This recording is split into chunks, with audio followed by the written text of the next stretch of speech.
Welcome to the series where we talk to some of the driving forces that are not always in the driver's seat. You know, the ones that are guiding, shaping, and steering our everyday lives. Each episode, we take a drive to the streets of New York in a Lincoln Navigator and pick up a new backseat driver. I'm Paul Costabile, and this is my co-host, Sal the Voice Valentinetti, and this is The Second Row. Sal, I posted this photo of us the other day, and you didn't like it. What do you mean I didn't like it? Of course I like it. We look great together on stage. You didn't like your own photo. What do you mean I like it? I like it. No, you didn't. If I don't give you the like, it means I don't like it? Well, I think you didn't like it. I mean, you didn't like it.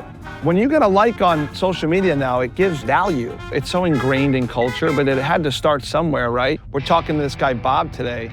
This guy helped create the like button. Here's something we all know and use, right? He was part of the team that helped create that. It's everywhere now, but imagine being on the ground floor. He's like the godfather of the like button. Exactly. To like something is not just a verb, it's a noun. It means something. It means a million likes. If this video gets 1 million likes, Link will give me a brand new Navigator. Hey, there's Bob right there. Bob! Hey, Bobby! What's up, man? How are you? Good, how you doing? Yeah, good, welcome, thanks. Welcome. Yeah. Sal's gonna be driving us around, man. Best driver in New York.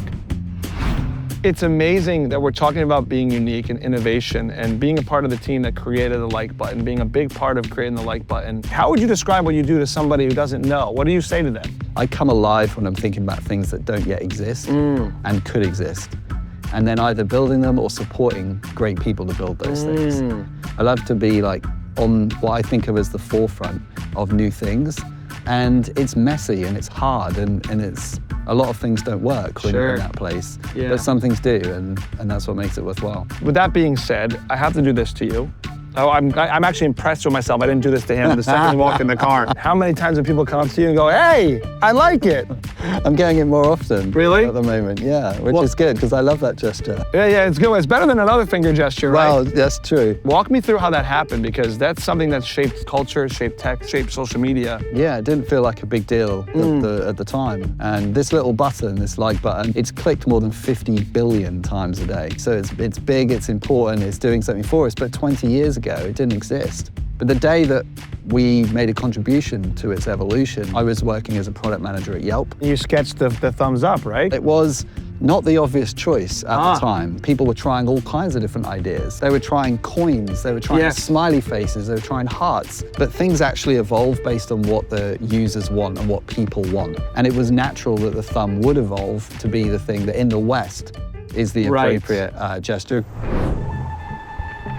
In the creative process, you put things out there, but you're really just trying to solve a specific problem that day. Right. So you innovate because perhaps you need to achieve something that's new and it's not been done before. You don't know which ones are going to work. It's like how a lot of hit songs are written. Yeah. Right. Like, 10 minutes in a studio. yeah, exactly. I actually met some songwriters recently where they were saying just that. And many of them was just a moment of inspiration, 5 or 10 minutes on a napkin, sketching something down. And now then that song can be known by tens of millions of people around the world and sung by millions of people. Yeah. Did you make a conscious effort to like not be in the spotlight? Or I've definitely tried to avoid the spotlight throughout my career. How's this feeling right now?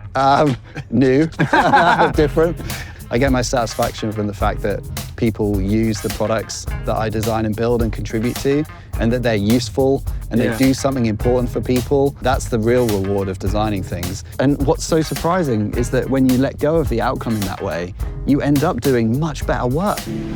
Part of innovating comes with, making mistakes along the way and then iterating. Talk to me about failing. Like you fail a lot before you get to something good, right? Problems and the things that are failing don't come knocking on your door early and with a big sign. Yeah. Like this is a problem, you need to fix it. The problems whisper. But I put time aside every week to look at everything that happened that week and try to listen to the whispers. I feel quite lucky that there are 4 words that I've never had a problem saying. And they are, sorry, I was wrong. Oh, wow. And you're married? I was gonna say. Wow, that's good. He's a good husband. That's 2 of the 3 that you gotta know. We don't know how to say that. I don't think I've ever. Have you ever said that, Sal? All the time, every day. Yeah. You're right, I'm sorry, I love you. The 3 most important phrases in any marriage. That's right. You're right. I'm You know sorry. what they I love say, you. happy wife, happy life. That's right. Happy husband, what's he been up to? We're talking about your career, having fun, man, but I've kind of been giving you some softballs in this interview today. I feel like these have been easy questions for you. So, Bob, it's time for the hot seat. The hot seat. The hot seat, Sal. Get him. Okay, Bob, do you like to text or call? Definitely cool. Ooh, you're a call guy, okay. Hey. The best advice you ever got and continue to pass along is? Avoid idiocy. Avoid idiocy. Avoid Okay, well, we idiocy. got to get him out of this car. When a project goes wrong, what's the first thing you reach for? I guess the phone to say I'm sorry. The last thing that you liked and then unliked. It was your post from last Tuesday, Sal. Wow, this guy! What is your coffee order, Bob? You're not gonna like me, but I don't drink coffee. I knew it. He doesn't said drink coffee. coffee. He said coffee. We're in New York. His favorite coffee order is tea. Bob, what's your favorite place to sit in the car? I'd say it would be up front. Like, I love to drive. Yeah, me too. That's why I'm driving. You don't want the spotlight, but you want the control of the wheel. That's Yeah, the difference. exactly. You want the, yeah. What's one thing you wish people liked less? I think we're a little too dependent on our mobile phones right now. All right, so liking phones too much. Yeah. All right, keep it peppy, Sal. Come on. Okay, Bob, real important. Pastrami or corned beef? I don't eat either. Now. He doesn't eat either. Doesn't eat either. All right, we gotta get out. We're going to Texas. All right, let's cool this guy down. The cool down. What do you look for in young entrepreneurs now? That's that spark you're talking about. I think being really focused on serving other people is really important. Being good to people. Yeah. You know, like, if you want great people to work with you, then you need to be good to people. And it needs to come from the heart. It can't just be, a mechanism. You need to care about people. You need to care about their development and where they're going in their journey and how their journey connects to the overall mission or vision of what you're trying to build. That's why Sal's here. That's exactly, he's good people.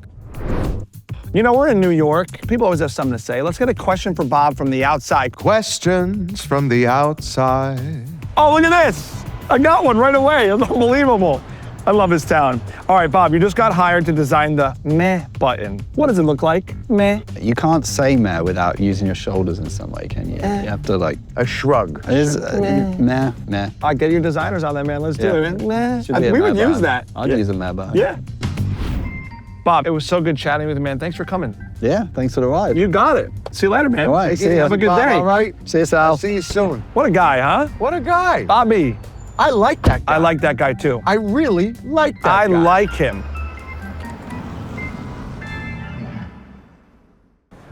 Me and my friend Paul think you should know about our guest in the second row. May not be someone you think about. Well, hop in the Navigator. Let's find out. Come on. Oh, come on! Honestly, cut. That is like perfect.